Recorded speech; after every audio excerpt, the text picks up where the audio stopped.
Hi everyone, and welcome to another Bass Singer First Time Reaction and Analysis. Today we are back with more Dimash. Ikanaide?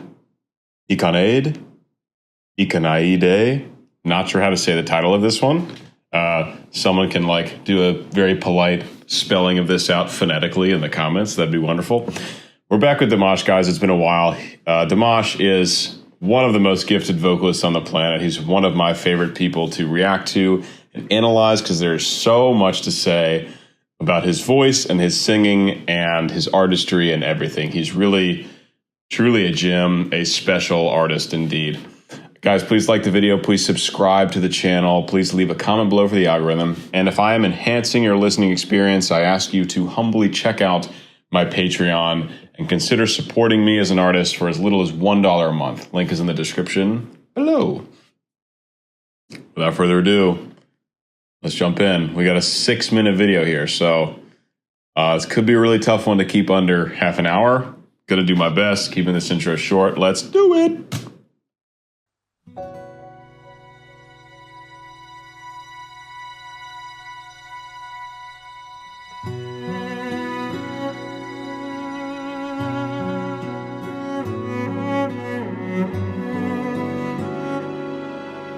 Starting out, pure strings, and what's this plucking happening?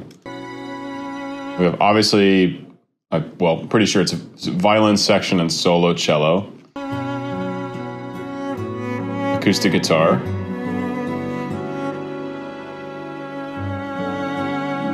multiple, oh, now bass guitar, piano. All right, we got a full ensemble here. Oh, beautiful. 5-chord.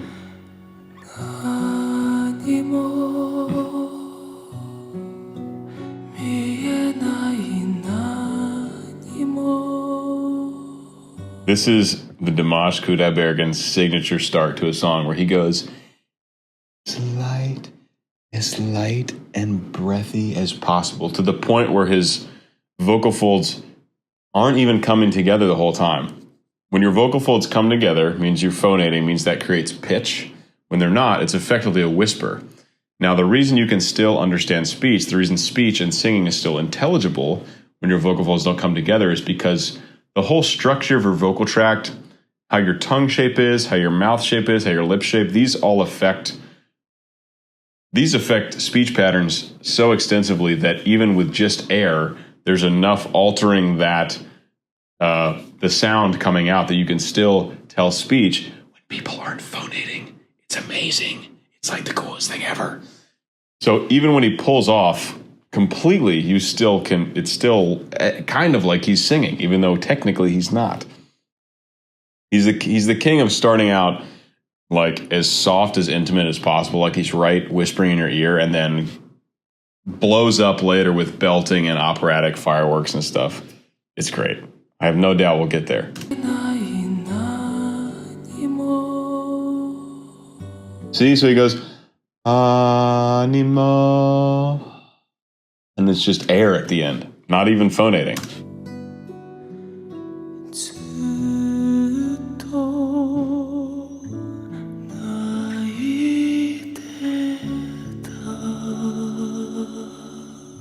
So breathy, still with vibrato though. I don't know if I can do it. My from all the opera training, it's like legitimately hard for me to be that breathy. It also sounds different in a bass voice, but he's also keeping the vibrato, which is really interesting.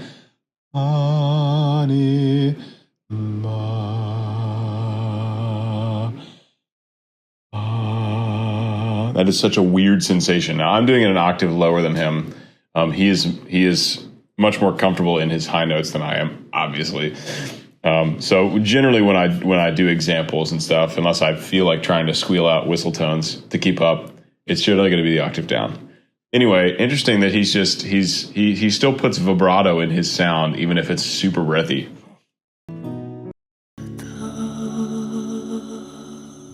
And then comes completely off the voice.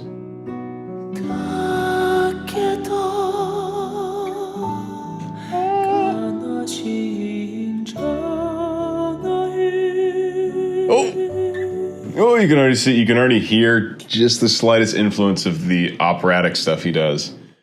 There was just the ever so slightly darkening and rounding of the pitch as he was singing that last one. Just ever so slightly, but even in that upper range when he's singing super light, you can still tell. F sharp 4.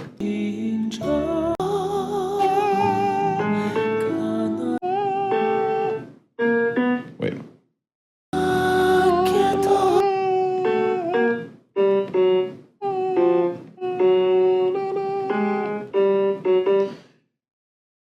Sometimes that happens, folks. You start plucking around on this little keyboard and the brain absolutely cannot discern what's happening.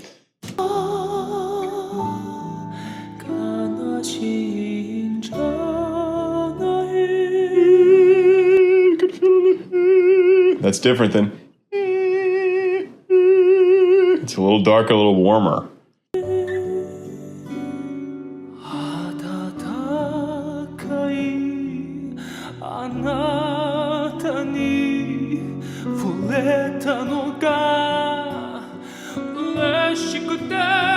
Oh, here we go. Also, I like a little bit of falling off at the end of phrases. Like, what's so great about Dimash? So many things. One thing, some things I've said already. Another thing is he is not afraid to use his voice however he thinks will serve the message best, which which I'll replay, included, falling off the pitch into like a vocal fry, essentially. Because I guess now I don't know with the text happening, but it seems like he's trying to convey some kind of intense vulnerability here. And that's a great way to do it.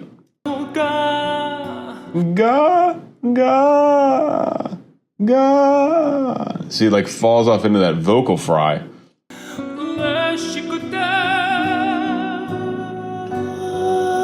Oh, that was interesting. Even when he's not going crazy, it's still fascinating. He goes into that full chest voice. And then he completely pulls off and then switches his method of phonation into a lighter head voice falsetto mechanism without ever breaking.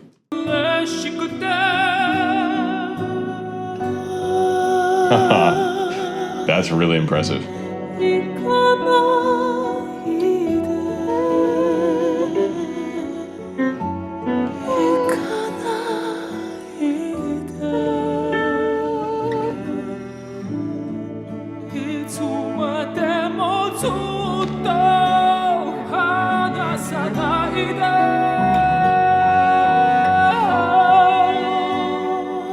Again, he does this amazing transition between his fully connected chest voice into a super, super light head voice mechanism.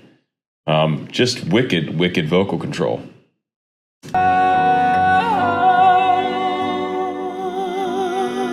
Into the breathy.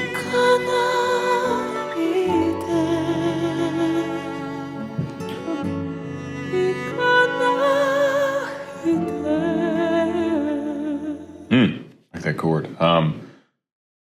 Structurally, the song is, of course, maintained pretty much the same for the first 2 minutes and 13 seconds. We started out with an instrumental prelude, essentially, but the instrumentation hasn't changed, the chord structure hasn't changed, and his singing style, it started out super, super breathy, and he still keeps returning to that place. So as far as the overall feel of the song, it has not changed much since we got going, but it is at a very, it's a low hum right now. I mean, we've got, as far as what Dimash can do vocally, and of course what all the instruments can do, we've got a long way. There's a lot of room for growth in terms of the intensity and volume of the piece.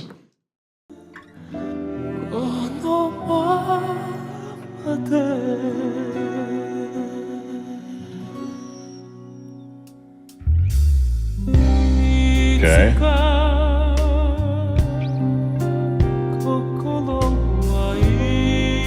And now we've got a drum set. The rest is similar. Oh, that was cool. So that's just a half step. Think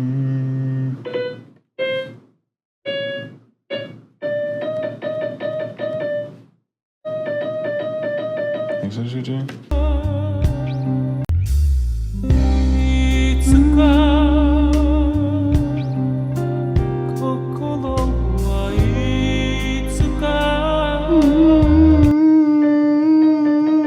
So D4 to E flat 4.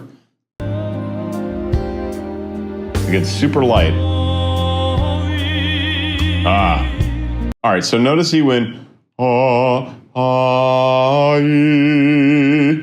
and rounded his lips like that.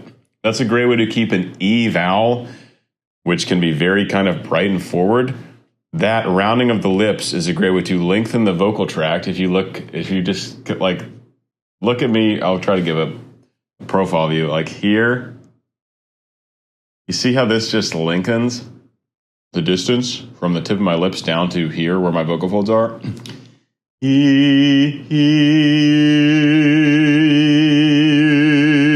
So it just adds darkness and warmth into the sound.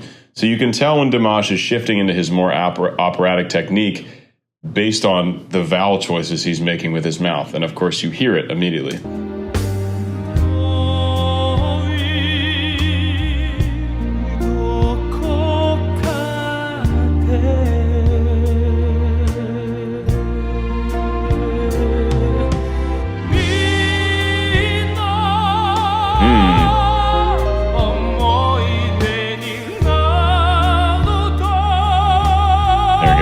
There's this operatic stuff we love to hear. Up to A flat 4 and G4. Now this is very comfortable for him, fully connected to his chest voice still. And you can tell not only on the E vowel, where it's most obvious in terms of the lips, but you can hear the warmth into the sound more so than where he started, his kind of standard non-classical technique. A lowering of the larynx here opens up space in the pharynx, which creates a darker, warmer sound. It's what opera singers use for that classic sound to get that scuro in the chiaro scuro sound. That means a light and dark sound. So how you get that is you create all the space like this in the pharynx, and you do that while maintaining really good vocal fold closure, which is what gets a lot of the brightness in the sound. And it creates this chiaroscuro sound. And Dimash does a nice job of that, really. So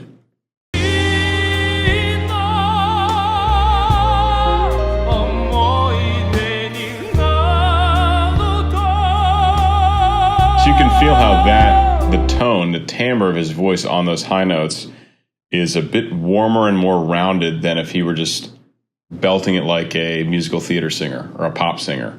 That's that classical influence. That's that chiaroscuro.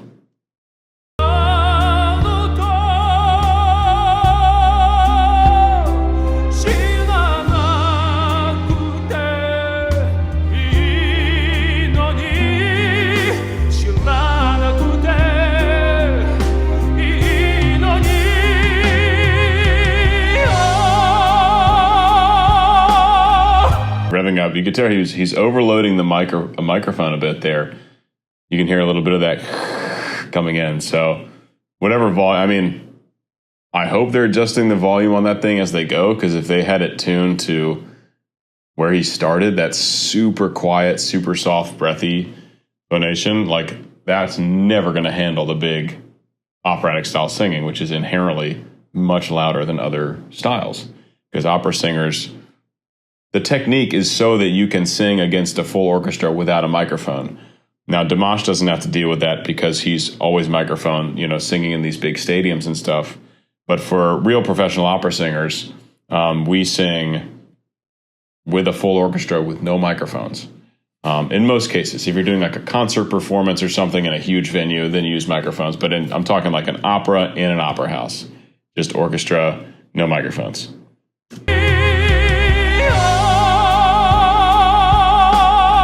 You hear that though? Overloading it.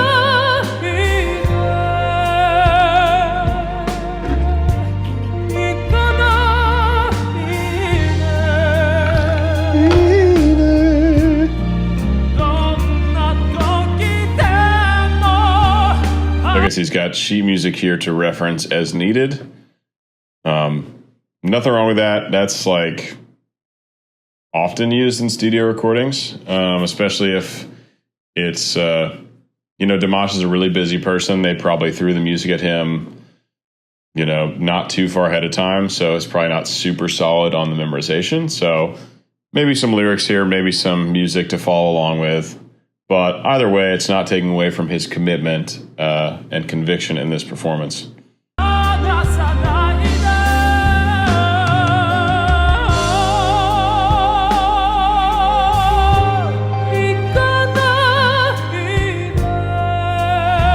See, that's like, it sounds like they jack the microphones up when he pops up into his head voice, but I also know his head voice is, in my opinion, his most impressive quality.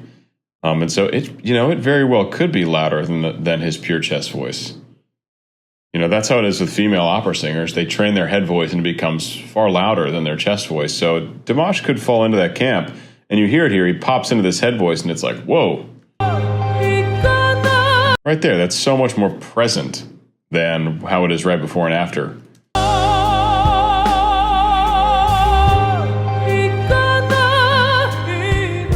And it's not like he goes right up to the mic when he does that. You might get a hair closer, but the timbral quality is too much to account for.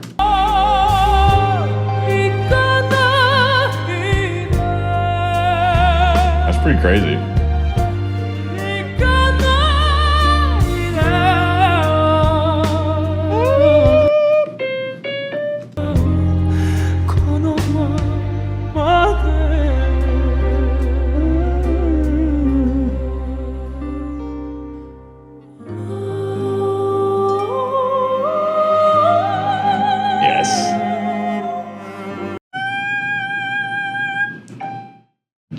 Up to a G5, and this is what I think is most impressive about his voice. And when he gets up into this crazy high falsetto head voice, but maintains this perfectly beautiful phonation, good vocal fold closure, clean vibrato. It's just like, to me, this is his comfort zone.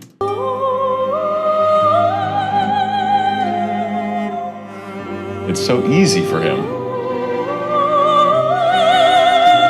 Overloading the mic again.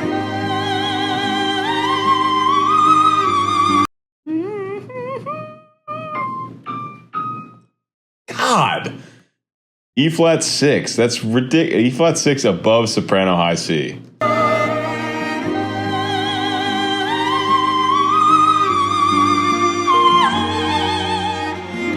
Crazy. Soprano high C.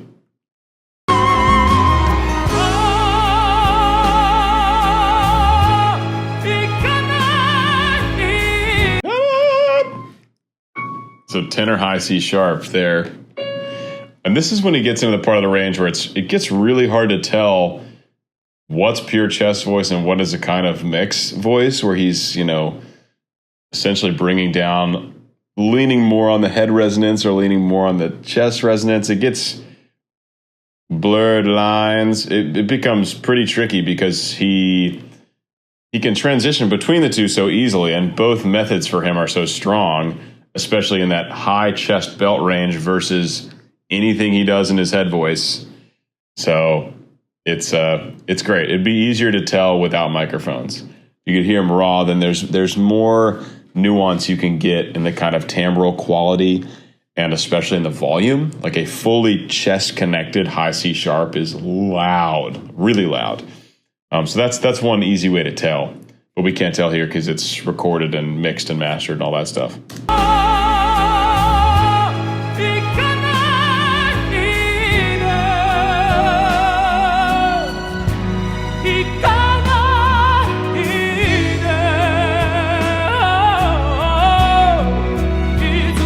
Nice riff. He does riffs, but not often like that.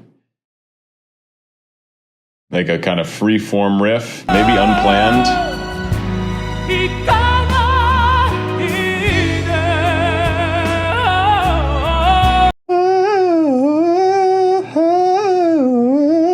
Something like that.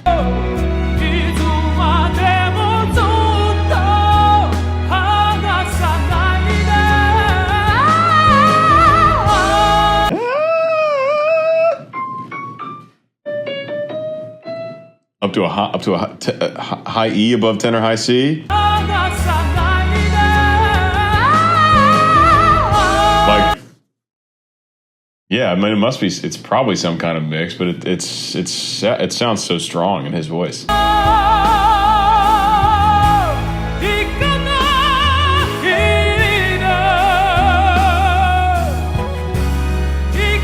But still, even during this part, it takes that moment at the end of that phrase to fall off the voice a bit and again expose that vulnerability.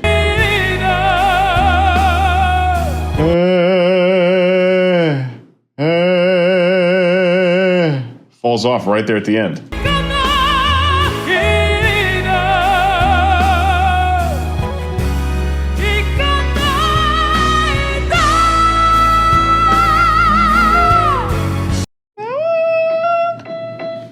There's that E again.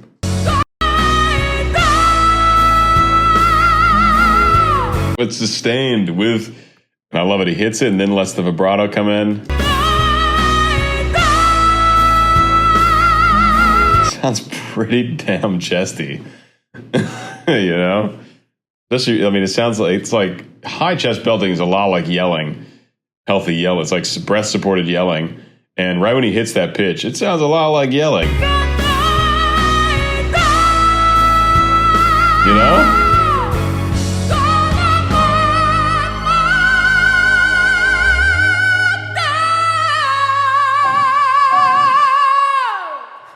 F sharp 5.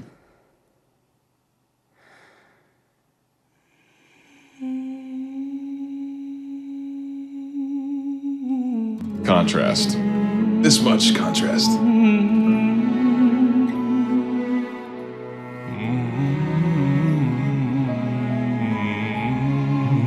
Down in the baritone range.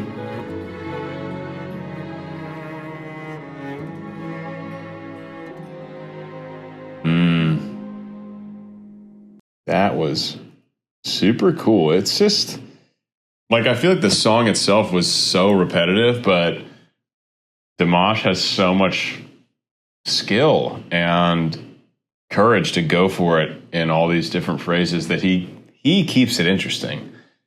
And the music is beautiful and, well orchestrated as far as I can tell.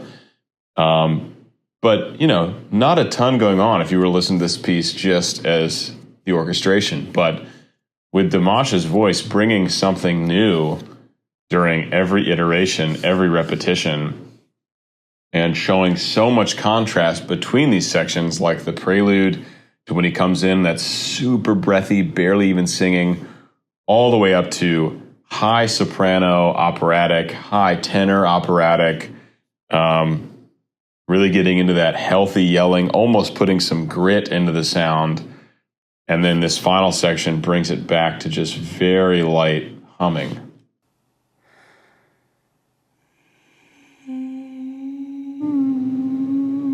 Like, that's so soft.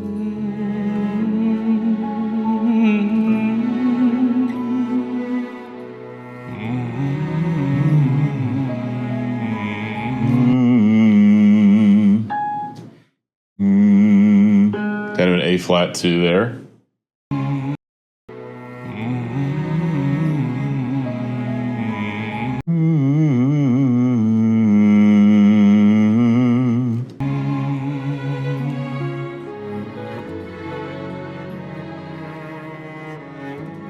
Yeah. So what do we have? I think.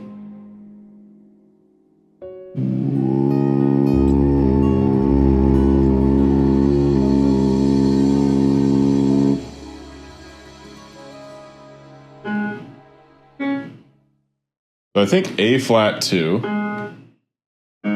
to E flat 6.